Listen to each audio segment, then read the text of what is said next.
voted for. It was the autopin presidency, a government run by committee. Good morning, rather everybody. Than a leader chosen by the American people. By contrast, love him or hate him, just checking in on the Biden cover-up hearing and he is as the one the calling the questionings shots. continue. It is plain as day that President Trump is actively making the decisions, whether announced via Truth Social Let's or listen in. signature. Under President Biden, that transparency and certainty evaporated. We cannot confidently say that the decisions bearing his signature were the will of the president or his Politburo. That goes doubly for his social media posts, including his decision to drop out of the 2024 presidential election. We did not know if it was his decision or posted on his behalf after a palace coup because President Biden was mentally unfit to serve. True. How do you know? Corporate media played an indispensable role in this cover-up, systematically suppressing discussion of President Biden's condition. As we will demonstrate in the video evidence presented today, dissenting voices were silenced, and the truth was buried. It was not a passive oversight. It was deliberate. It was a deliberate campaign to shield a narrative that protected the interests of the most powerful. Even members of this very committee, some of whom served alongside then Senator Biden. Good morning, everybody. Leader chosen by the American people. By contrast, he chaired this very committee, defended his mental acuity for years. Now, Jake Tapper and Alex Thompson offer a convenient narrative to absolve everyone involved. Yeah. The media lacked access. The family was overtly protective. The cabinet was incompetent. And Robert Hur said the president was merely a well-meaning man in aviators who liked ice cream. That's about right. It is the tired, evasive refrain of the politician caught in a lie. Mistakes were made. Yes, mistakes were made. And every participant in the cover-up, from the media to the cabinet, is jointly and severally liable for what may very well be the greatest deception in our nation's history. Even their apologies today are framed in a way that absolve them from responsibility for this crime against the American people. They apologize for having missed the story. They didn't miss anything. They actively chose to ignore or run cover for the people in power. The Biden cabinet rarely met, and some members, like former Secretary of Transportation Pete Buttigieg, deliberately distanced themselves from the president to maintain plausible deniability. Even members of this committee were part of the Great Deception. The Monday after Biden announced he would not seek re-election, one member called the idea of invoking the 25th Amendment outrageous, insisting the debate performance does not reflect who he is or his capacity to govern as President of the United States. But it does. Another member repeatedly vouched for Biden's That's why we fitness, have declaring, debates. Joe Biden is fit, capable, and ready to serve another term. And later, this is a man who is sharp, who is on top of his game, who knows what's going on. Yet another, during the 2020 Democrat presidential primary, alluded to Biden's decline, but quickly retracted his remarks when it became politically expedient. After the debate, yet another member praised Biden's strong delivery of remarks to NATO as evidence of his capacity to lead. The purpose of this hearing is not to interrogate Biden officials or partisan reporters, though they should be held accountable. Instead, our focus is to identify and rectify the systemic weaknesses that allowed this situation to fester unchecked. Our distinguished witnesses, experts in White House transparency, operational procedures, and executive power will assist us in diagnosing these flaws. While the House and Senate pursue fact-finding missions to hold these responsible to account, our mission here is to chart a path forward. We cannot allow another weekend at Biden's presidency with its glaring national security vulnerabilities that's golden. papered over by an autopin. Oh, that's darling. That's really cute. The weekend at Biden's presidency. President, not a faceless apparatus. Article 2 of the Constitution vests immense authority in the President of the United States, a single individual. With that extraordinary power comes equally profound responsibility. That's right. At the Constitutional Convention, our founding fathers debated giving the President the title of Defender of the Rights of the American People. The security and well-being of the American people and their rights must take precedent over personal ambition. It is often said that power corrupts. I believe that power reveals. Over the past 4 years, This cover-up laid bare a disturbing reality. The left and the corporate media place their pursuit of power above the welfare of your families and your country. That's absolutely right. They've imprisoned Donald Trump's lawyers who just filed a brief with a court. This is literally the most basic fundamental freedoms that you have. A right to representation. Oh my gosh, yes. If your lawyer will get arrested for filing a piece of paperwork in your behalf, what the hell? That's what they did to Donald Trump's lawyers? They certainly did. They arrested them for defending him in court. Discussion that will follow.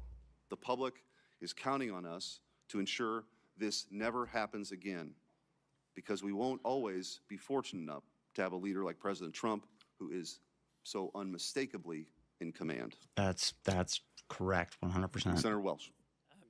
Thank you very much.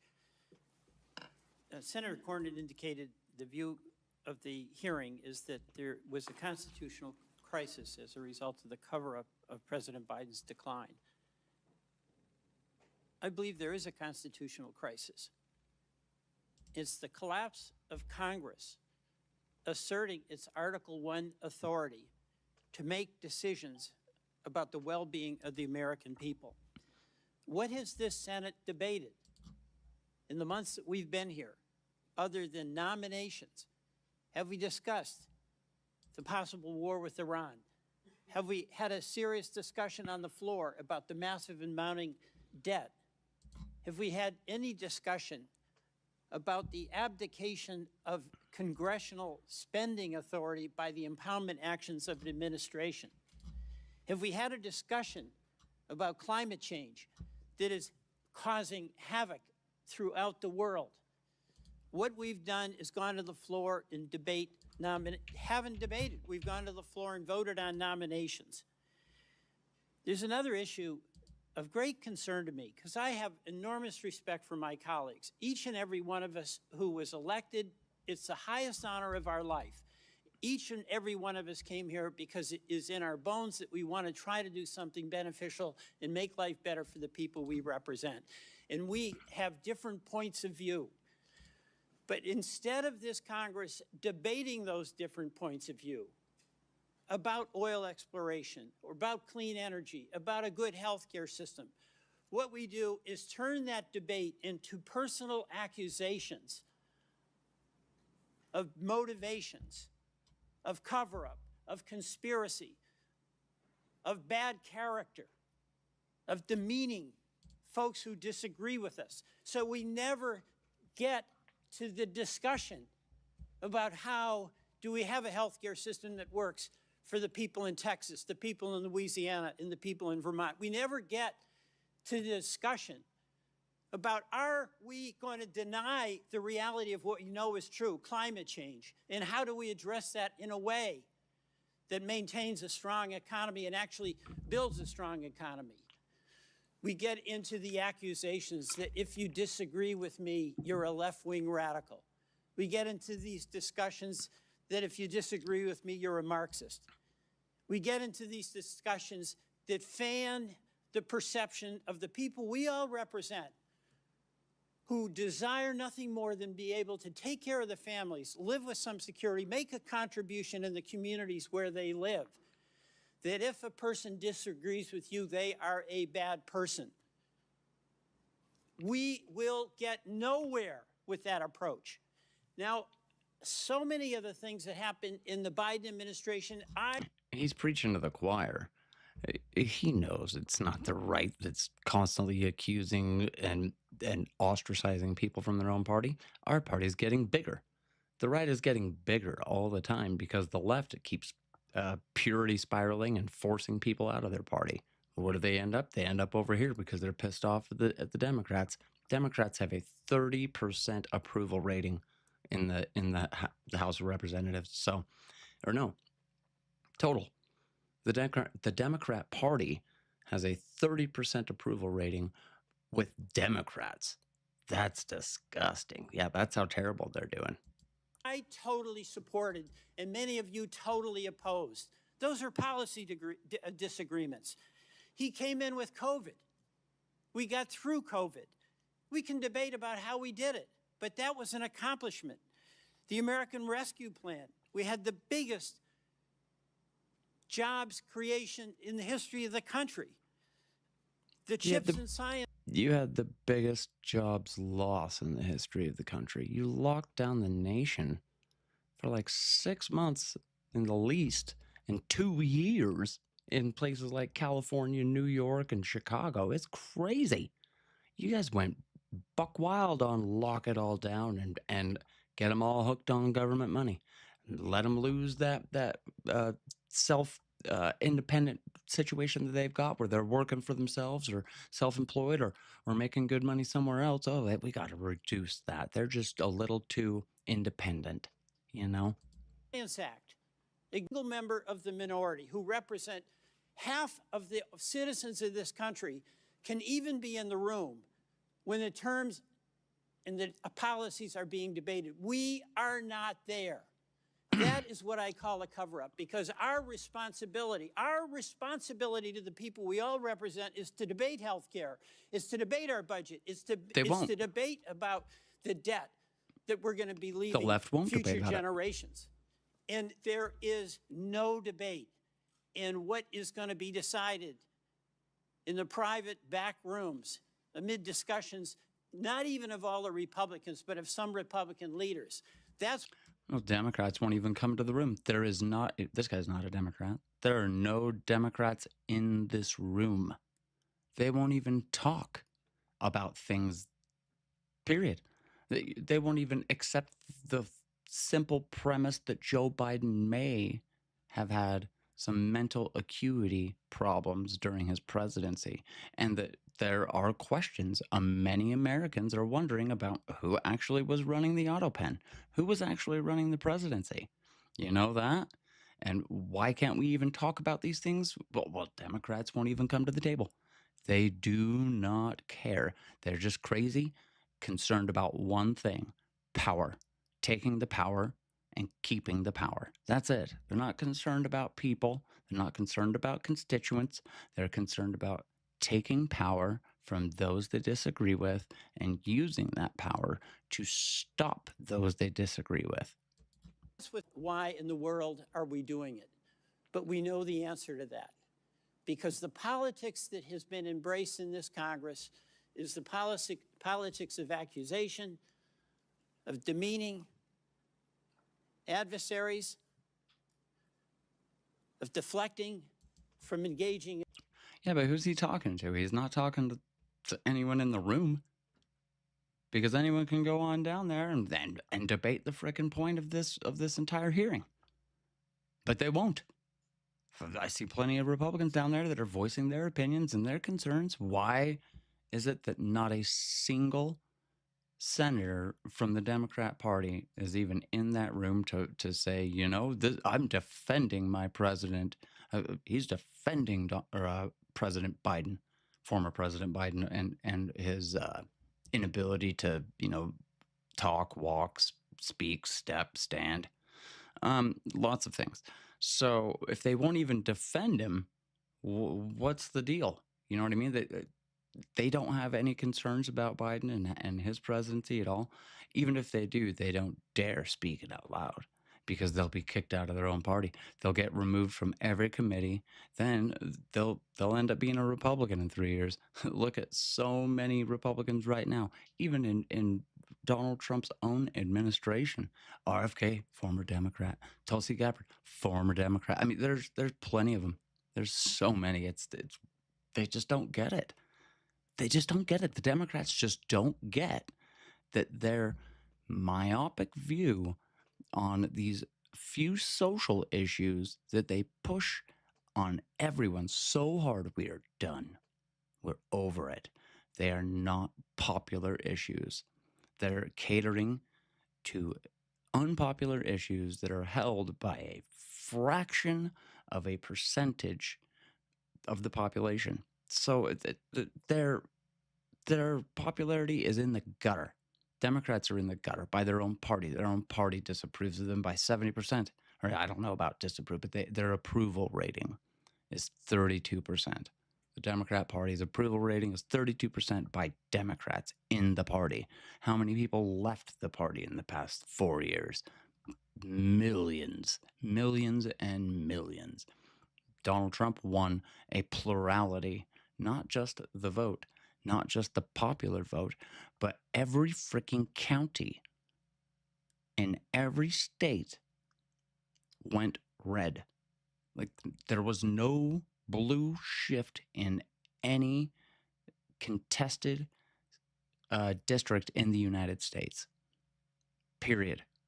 The Democrats lost their ass tenfold in the last election.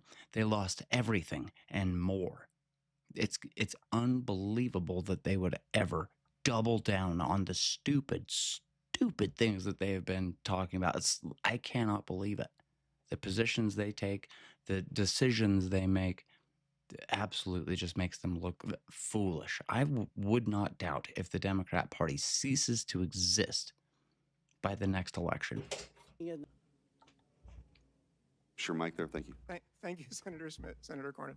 The committee has asked me to discuss Congress's power to regulate the process by which the president's signature is affixed to a document other than a bimanual signature, that is to say the use of an auto pen or similar technology.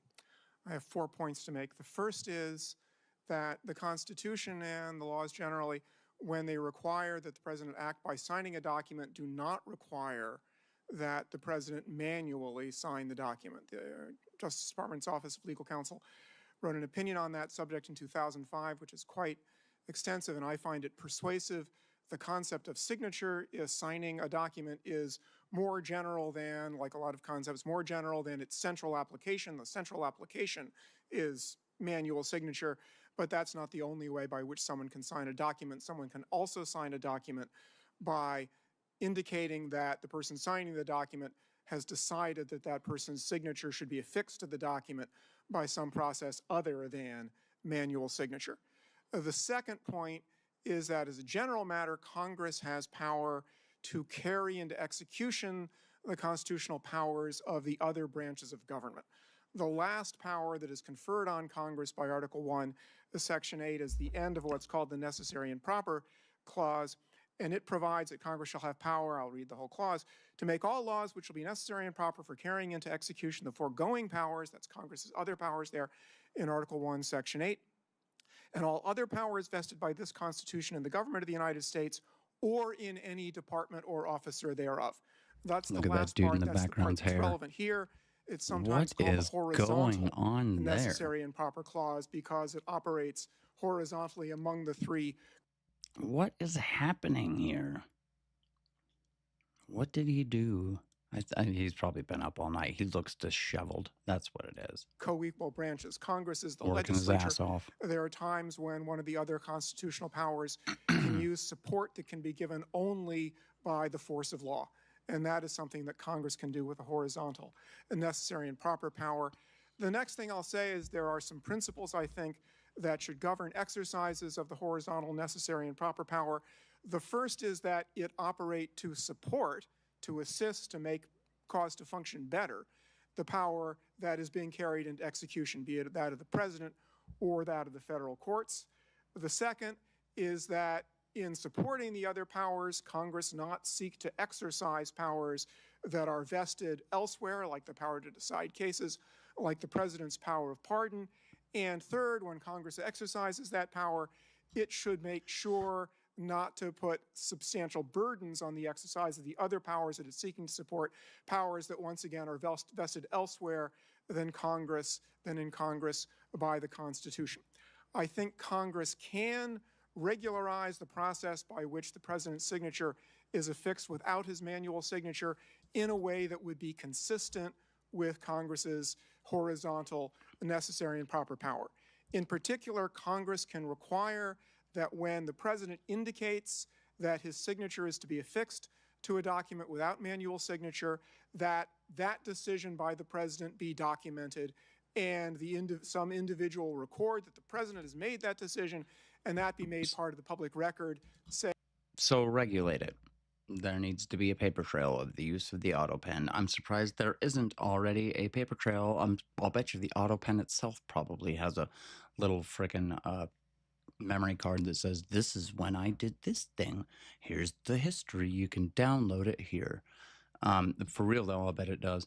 That being said, auto pen should never be used for legislation. Like, if you're an Eagle Scout and you're working towards your arrow of light, when you get your arrow of light, I believe it's signed by the president. There's the award, the Youth Achievement Award or something like that, that is signed by the president. And it's not just a printed off signature. I think it's signed.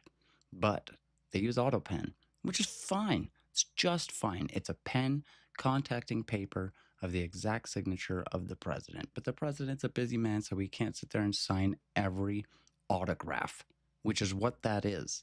It's an autograph. It's conveying validity to an autograph. That's what it is. It's an award being signed by the president. It's not legislation that has the power to tax, imprison, or encumber an entire nation. There's a big difference. If a president has any frickin' job at all, it is signing the legislation that has been brought before him. The House funds it, the Senate, makes it, clears it, commits it, sends it to the desk of the president. The president signs it. The president signs it, not the president okays a device to sign for him. So yeah, there should be a clear distinction right there. There should be legislation in order to rectify the regulations that are used on an auto pen for legislation and other types of documentation. Actions and authenticates those actions through his signature. His signature is required for the most significant actions he may undertake: to sign an executive order, to take any action invested in him by the Constitution, as in granting a pardon, and to take the most important action of all, to sign a bill into law. In all these cases, the president's signature is itself the protection of democratic principle. When the president signs, he communicates his assent and endorsement of the action he takes. Correct. The auto pen is a device that signs the president's signature to a document. The oversight project, of which I am a board member, has discovered that the Biden White House deployed an auto pen to affix President Biden's signature to pardons, prison commutations, executive orders, and presidential proclamations. The Oversight Project's research has found that the Biden White House first deployed the auto pen to affix President Biden's signature to a proclamation on day 5 of his administration. What? And that there were at least 3 different auto pen signatures in use throughout President Biden's tenure in the White House. 3. In June 2022, the Biden White House began deploying the auto pen to sign clemency warrants and executive orders. Oh my God. Auto pen use skyrocketed from there. We found that of the 51 clemency warrants issued during the Biden presidency, over half, 32 in total, were signed with an auto pen. And these include some of the most controversial acts of clemency of the Biden presidency, including death row commutations and the preemptive pardons of members of the Biden family, Dr. Anthony Fauci, General Mark Milley, and more that were issued in the final days of the Biden presidency. Auto pen. We reviewed President Biden's schedule and his publicly available media and were unable to find any record of President Biden's personally approving these actions, such as a statement issued by the president himself to reporters. In addition, we found that the Biden White House used the auto pen to affix President Biden's signature to clemency warrants and executive orders while the president himself was in Washington, D.C. for at least some of that day, and thus was presumably available to sign important executive actions. Finally, we found multiple days where President Biden wet signed a bill into law, but used an auto pen to issue an executive order or for other important executive actions. The Biden White House's widespread use of an auto pen to affix President Biden's signatures to documents that exercise executive powers belonging solely to the president poses significant constitutional, legal, and practical considerations. Oh my God. Once the president's signature is copied and loaded into the auto pen, the machine can sign documents as the president himself would. To be blunt, by using the auto pen, anyone can sign documents as the president himself. Forge documents as the president himself. Because I have a real funny feeling that a lot of the stuff that got signed there towards the end of his presidency wasn't him. I don't think he was even cognitive enough to get through a bill, understand it, and then sign it. Now, to be clear, I'm not here today to suggest that the auto pin is bad. It's just technology. I'm here today because of questions concerning President Biden's capacity and whether the auto pin was used to usurp presidential power or to conceal the president's decline. As the sitting president's mental acuity declined, potentially to the point of incapacitation, his administration's expansion of the powers of the presidency raises more questions than answers.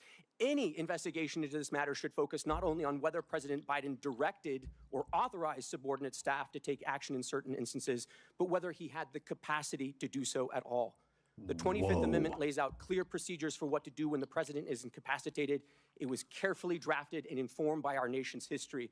The Biden administration ignored it all to aggrandize executive power and push the country further in their preferred ideological direction. That's gross. It is our obligation at this But point that's to get up to the Democrats. bottom of these issues. That's and literally ask the important Democrats. question as to whether or not the auto pin and other devices were used to cover and obscure President Biden's mental decline, undermining our national security and also the Constitution. Thank you for the opportunity to testify this morning. Oh my God. Right on time. That is disgusting. Pretty impressive. Thank you. Mr. Spicer. Chairman Schmidt and Cornyn, members of the committee, thank This you is for so having me. gross. I can't I was believe asked to this. share my experience as a senior White House staffer with respect to the interactions that I and other senior staff had with President Trump during his first term. During my tenure as press secretary, I interacted with the president multiple times every day. Most days I would talk to him by phone or in person early in the morning and then multiple times throughout the day, including weekends. For the most senior positions in the White House, those designated by the rank of assistant to the president, which includes the White House chief of staff, the White House counsel, and the press secretary, it is critical to have regular interaction with the president. The position of press secretary especially demands this type of consistent and intentional communication. I or any other press secretary, regardless of administration, could not do the job effectively without regular communication with the president. Period. It was my responsibility to have the most up-to-date understanding of President Trump's position on policy, personnel, and everything in between. How can you convey his Admittedly, position if you don't I talk made to a him? couple of rather high-profile mistakes during my tenure. You may have read some of them. But in all cases, those mistakes occurred when I wasn't connected with the president's thinking or position on a particular issue or policy. Coordinating and collaborating among even the most senior staff cannot replace direct communication with the president himself. In my position, I was very well acquainted with the president's work, his day-to-day responsibilities, and his fitness for office. I watched him serve with the strength and endurance of a man half his age. As you can see on almost a daily basis through events, statements, and social media posts, he's up early and ends his days very late. Yet in several instances during his first term, the This is media questioned his so fitness for messed up. office.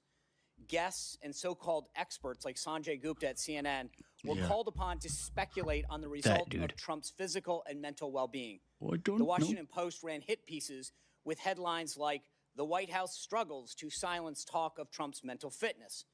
Vox wrote, "Is Trump mentally unfit to be president?" NBC ran a story by the Associated Press that raised mental health concerns regarding the president. CNN's Brian Stelter questioned if about members power. of the news media were, quote, tiptoeing around obvious questions about President Trump's instability. All they want is power. These headlines were not isolated instances. Most major news outlets ran with these ridiculous type of propaganda pieces. To use one of the media's favorite terms, these inquiries were without evidence. That brings us to the Baseless. juxtaposition of how the very same media covered the Biden administration. To be blunt, the legacy media failed the American people. They failed to do their job. I think that's why so many Americans are so upset with the Democrat Party, why the Democrat Party has a 30% approval rating, and why so many people approve of Donald Trump, because they're tired of being lied to. The media thinks everyone is just so fucking stupid.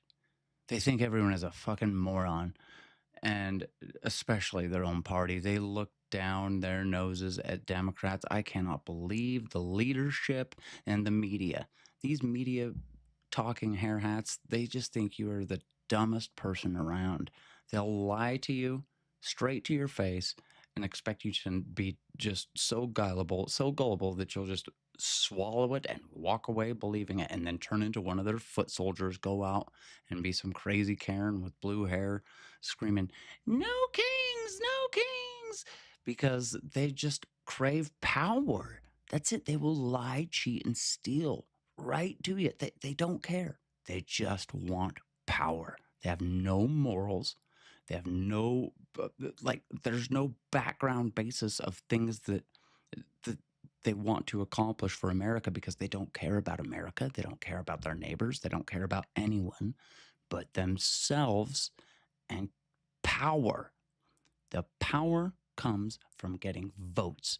So lie to the people till you take the power and can use the power to maintain the power. That's it.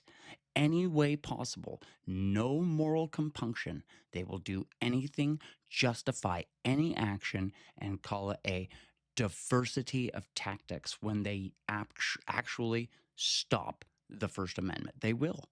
You watch, if Democrats get back into party after, it's going to be so crazy that I suspect after Donald Trump, there may be a civil war. If we get a Democrat president that hasn't figured out that they've jumped the shark, if we don't get a reformed Democrat president, hopefully in 8, 10, 12 years, hopefully in 16 years when we get our next Democrat president, they have reformed themselves. If not, they will be condemned to the dustbin of history. Many. Asking me this question. Oh my gosh, he's the president of the United States.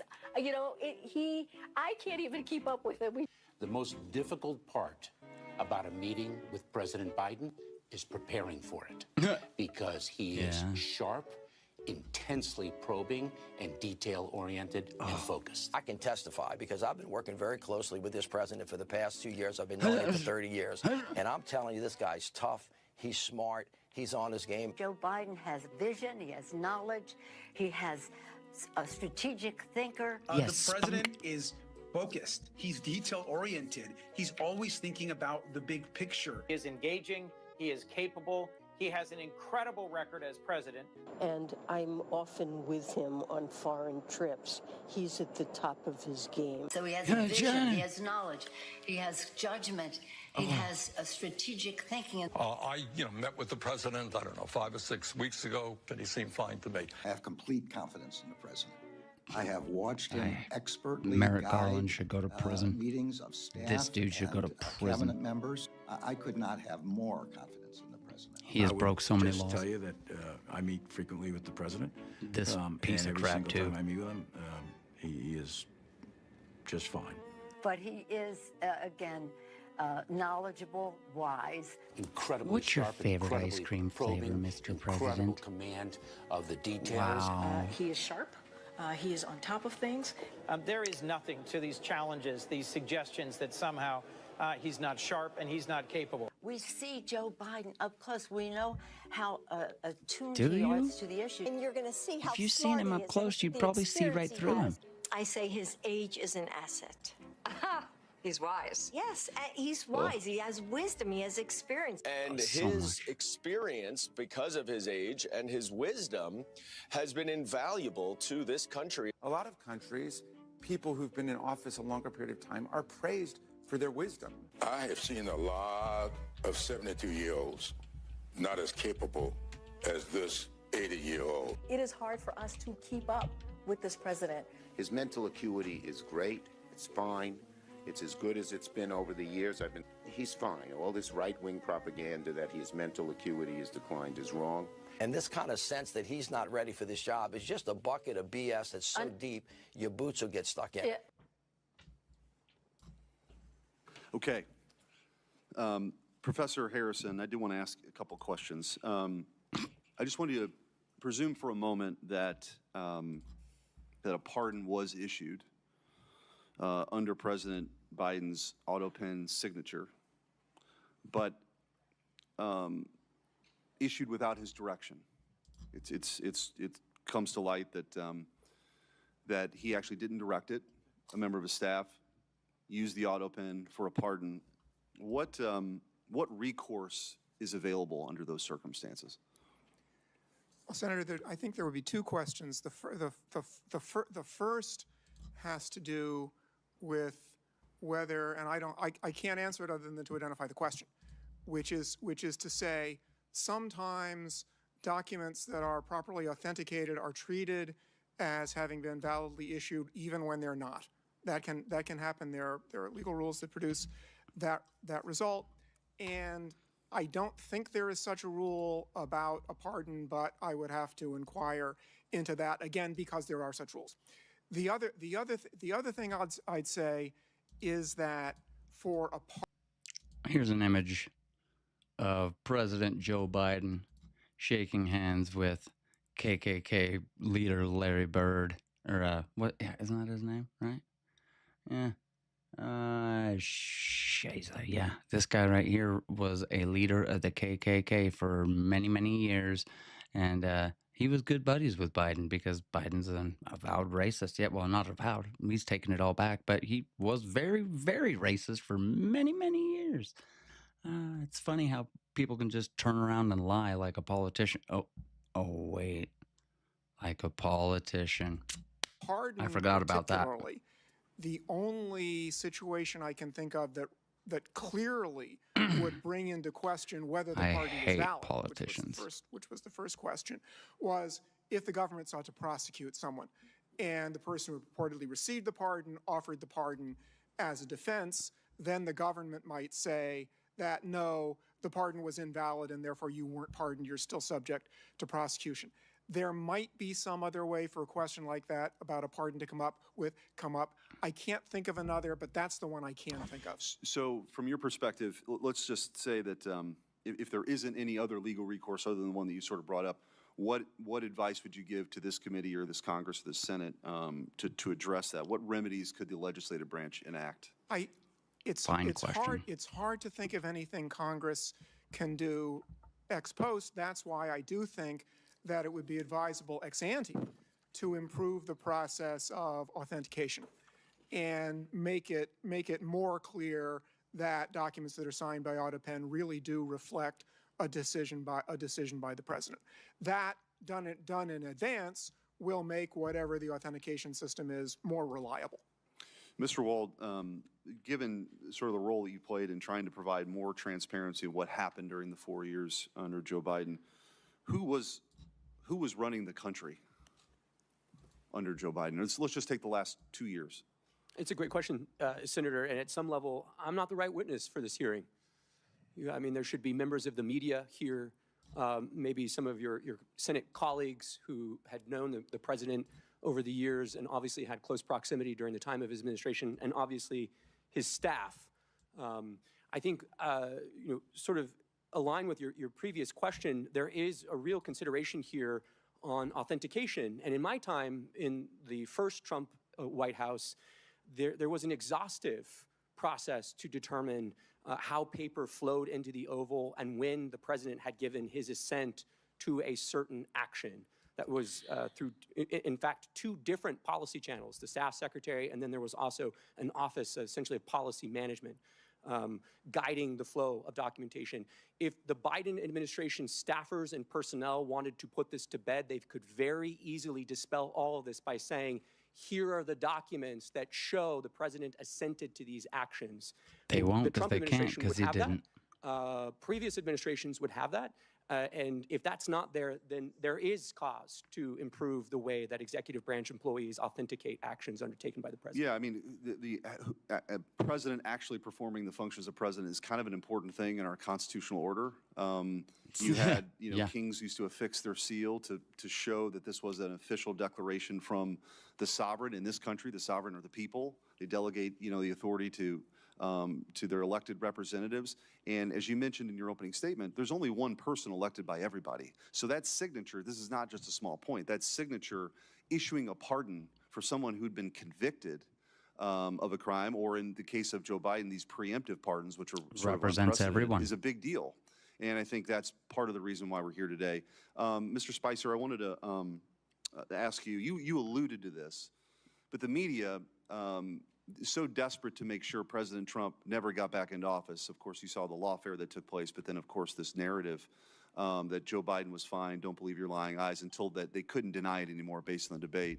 Could you just kind of compare that to your experience when you were, press secretary for President Trump, to sort of the inquiries that were made daily about his mental acuity versus the inability to do that during the 4 years under Joe Biden? Well, Senator, in many cases, there was no inquiry. They would just run with a story, having guests on that would question his physical or mental acuity, speculate on it, bring guests on that would speculate it. We would often then push back on those kind of stories.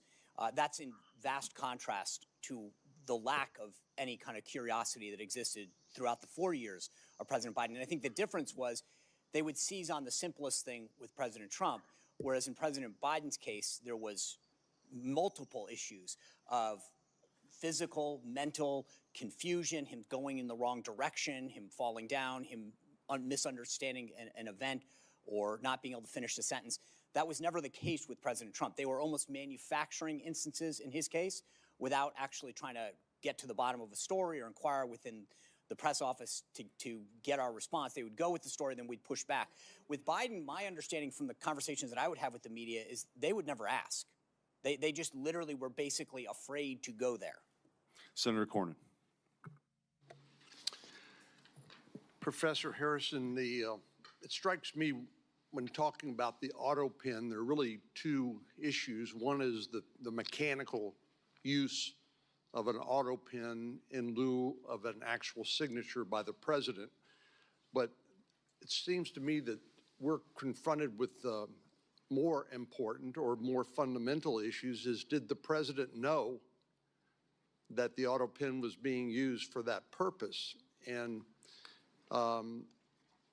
so one would be if somebody stole the auto pen and was signing pardons on behalf of the president. But what we're confronted with here is really the capacity of the president of the United States to understand what he was supposed to be doing. And just thinking about other areas of the law where capacity is important, and whenever it comes to people writing a will, let's say, for example, disposing of their property to their children and grandchildren, occasionally there arises the issue of testamentary capacity by the person disposing of their property. And generally speaking, to have testamentary capacity, that person must understand they're signing a will, they comprehend the nature and the extent of their property, they recognize their relationships with potential beneficiaries, and understand how the will disposes of their assets.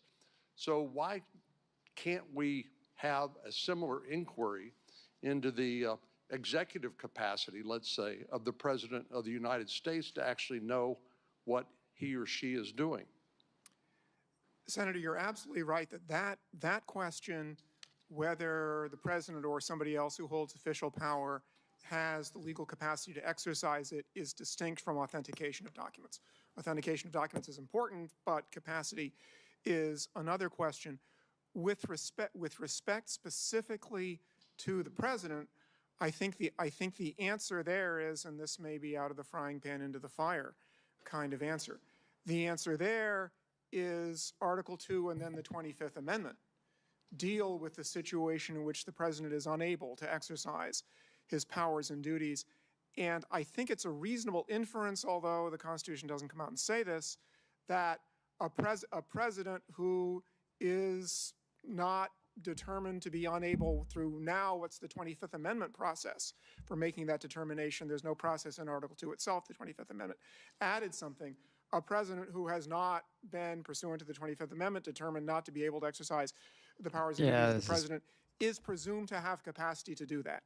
I say that not on the basis of any sort of, other than practice, that's the way it's been for a couple of hundred years, but I think that is a reasonable inference from the fact that the Constitution does make a provision about what happens when the president's unable, and the 25th Amendment then provides a process to determine by which the president's unable. Mr. Wald, following up on Professor Harrison's answer, the 25th Amendment requires actions by the Vice President and a majority of the Cabinet to declare the President incapacitated, incapable of carrying out his or her duties. But there doesn't appear to be any accountability or any remedy when they fail to act as they did in this case.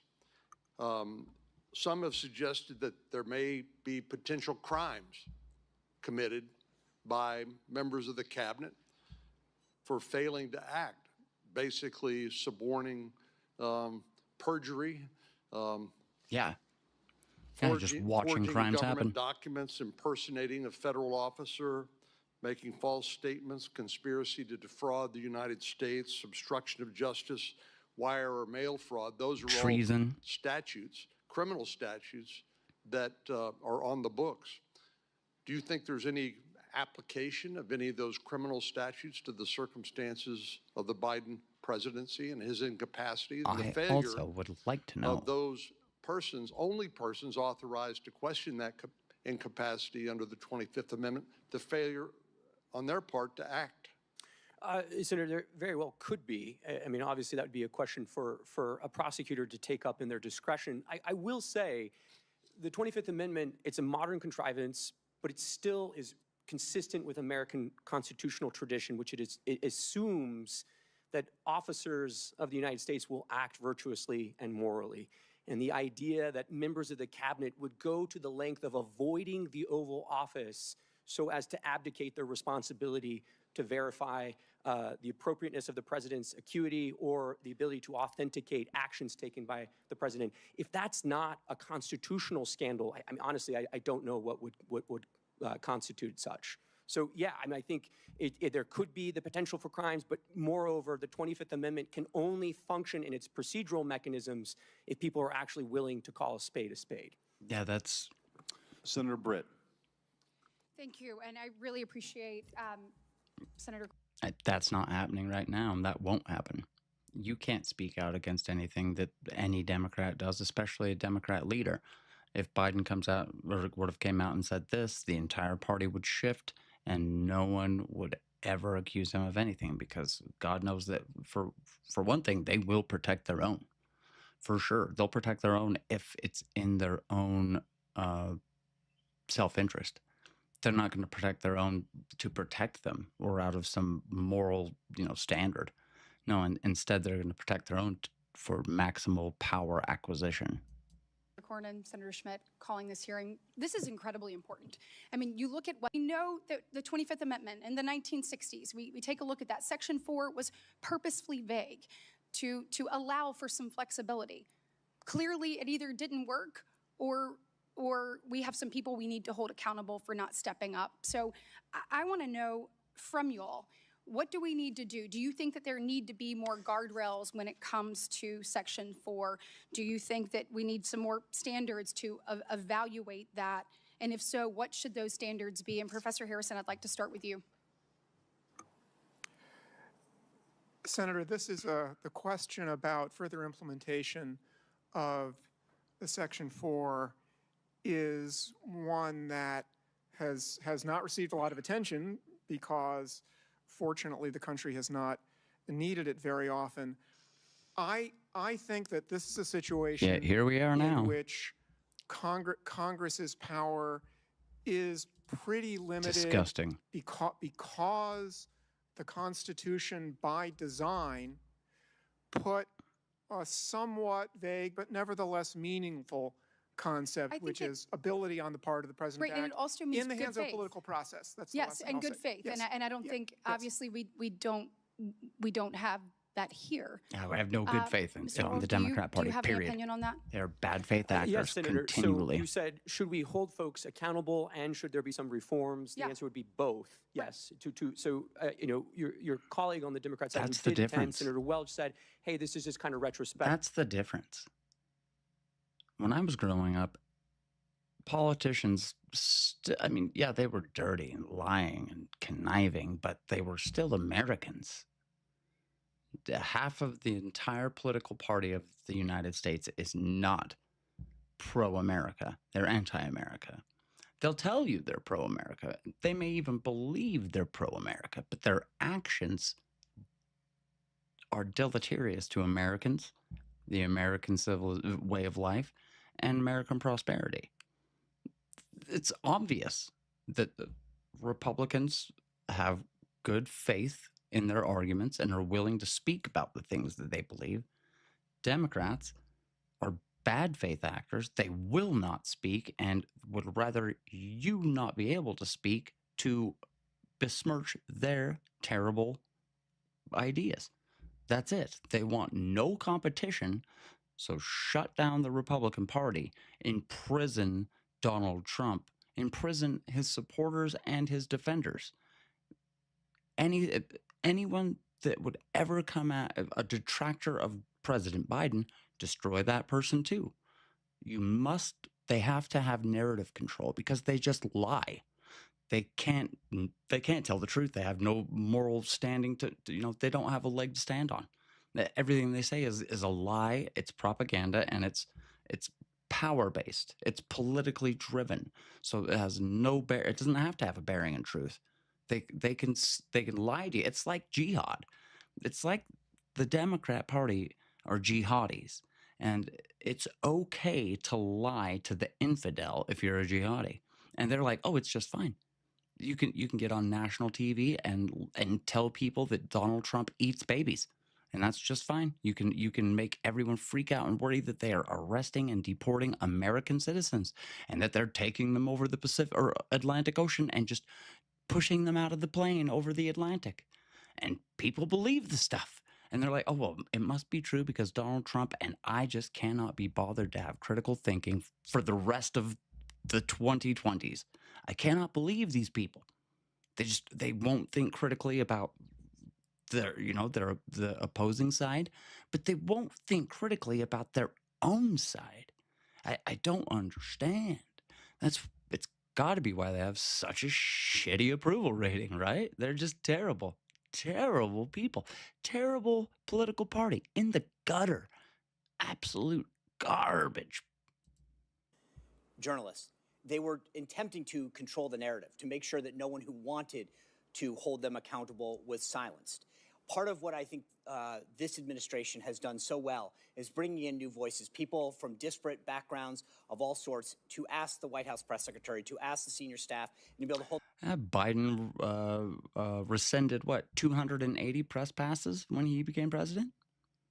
Yeah, he like 3/4 of the press passes that people had were gone. Now, who had press passes? The mainstream media and those voices that were most sympathetic to far left radical progressivism and the absolute desire for absolute power. Hold them accountable. Part of it is allowing other voices in the media. We've seen what the legacy media did, but that's why I think the growth of independent media is so healthy for our democracy, and we need more of it, not less. Thank you. And then the senior staff question, please. Yeah, look, Senator, I mean, senior staff from the first Trump administration were brought in before committees and investigated for their participation in drafting the president's remarks on January 6th, for drafting a speech. So if there was an effort by senior staff, the Politburo, as they seem to like to have called themselves, if they were purposely distancing cabinet members, evading difficult Q&A with press, called themselves all as an attempt to conceal the president's mental acuity, yes, they should be held accountable. That's a communist name. That's a communist word for the Russian Senator Cornyn, government. Senator Schmidt, appreciate you holding this important hearing. And certainly, I appreciated my colleague, Senator Britt's remarks in listing out so many of the failures of the last administration as they played out. I think Americans, yes, sat horrified as they watched these events unfold, but at the core of those failures were bad policy decisions. And the truth is, people talk a lot about the end of the Biden administration and his debate performance. But those of us that were involved of the repercussion and the consequences of some really bad, irresponsible, reckless, I would say dangerous policies, and were involved from day one of the Biden administration, we started questioning immediately who was making these decisions, because they were so disastrous for the security of this nation and the safety of our people. So I would say from day one of the presidency through all 4 years, this was a legitimate question, and every single failure that Senator Britt listed was the consequence of a policy decision. It's a constitutional crisis. It was a constitutional crisis. The president literally could have been a wax mannequin, and they could just hide him from every press briefing, hide him from every public whatever. I'm surprised they didn't. I'm sure they wanted to. I'm so sure they just did not want that dude to go out and slip on his freaking lip, because that's what he did every day. Go out there and stick his foot in his mouth and fall over, make an absolute idiot of everybody and himself, and then watch the media do backflips to try and protect that dude. It's so weird. So weird. Man, I hope something ought to be changed and going forward, so that you can't just have a 3/4 dead man running the president, being the most powerful person on the planet and signing laws and executive orders when he couldn't even, I don't think he could frickin' order off of a Denny's menu. I don't think he could sit down, pick up a menu, and even order food without someone having to help him out. It's a real sad state that we find ourselves in here, that so many powerful people were in positions to be able to protect us, the American citizens, the people of this nation that elect these representatives and expect things to be done in a above board, proper and procedural sort of manner. But no. You see, if Biden does something wrong, everyone would cover for him. Everyone in the media would cover it up. Fox News, but they're not getting, they're not. They have like less than 1 million viewers, right? So there's 350 million people in the U.S. Most people aren't watching any news. But the fact that no one had the testicular fortitude to stand up and say, you know what?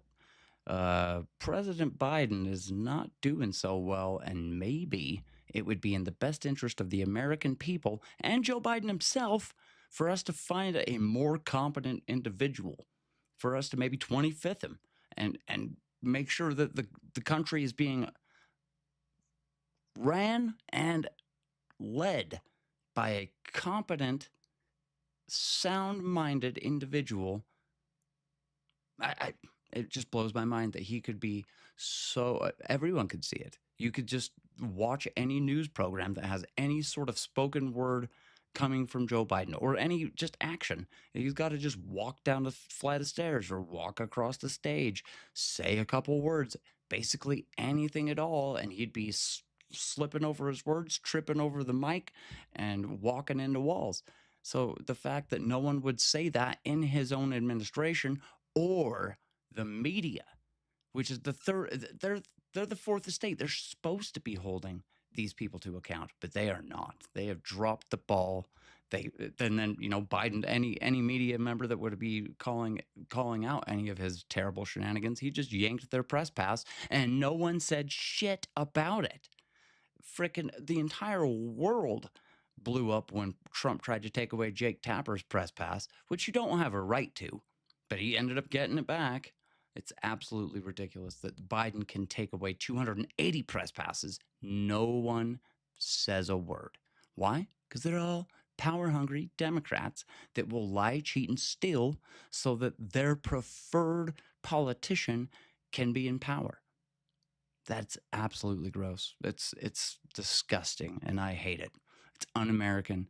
It's uncivilized, and that is the nucleus of what is wrong with our society, is people that are willing to lie, cheat, and steal for power. God, I hope they get everything that they deserve. Karma's a bitch, and it always comes back. Always comes back. You can't escape from your shitty behavior. Like, share, and subscribe. Follow for more, you guys. Hey, I know there's lots of people watching right now. Holy crap! Look at seriously, tons of people watching. I appreciate you guys. Follow me on here. Subscribe. Hit like and share it with your buddies. It really helps everybody. And hey, happy Independence Day. I hope you have a beautiful 4th of July. Stay safe. Have fun. And keep a bucket of water handy just in case you light the neighbor's grass on fire. Take care, you guys. Happy Independence Day.